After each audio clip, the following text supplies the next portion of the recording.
system of geographical indications is relatively recent by French history, because the history of protecting heritage of traditional products dates back many years ago. With the European Union, this system of geographic indications was created, and France, of course, was one of the major drivers to push for the development. We're talking about hundreds of different names protected because of the tradition of France with wines and spirits, of course, cheeses, and as well as many other different products. We just have on our table the example of Rokford cheese. What has made this village, it's a small village, famous, exclusively stemming from one type of sheep milk. We have two logos. Historically, this was the label that was developed in France for protecting the cheese of Rokford. Later, legislation generalized throughout Europe, and the creation of the GI concept came to birth. Within the same geographical indication,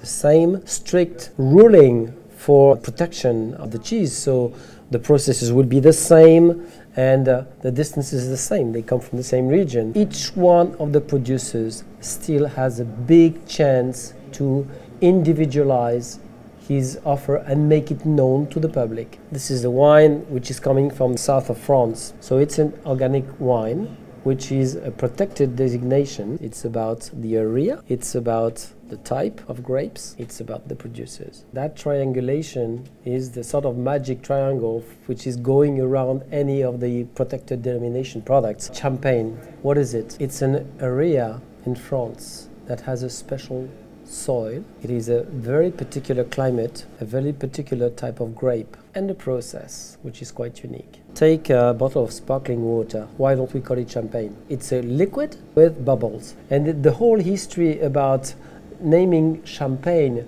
products which had different characteristics doesn't really make sense, because it means that the wine industry or the wine producers in Ukraine have not been able to single out their identity, which needs to be defined. We can have a specific sparkling wine that will be different to champagne, that will be different to prosecco, that will be different to all these other best sellers, and gradually build my niche to the international markets. Cognac is a very small region in the southwest of France.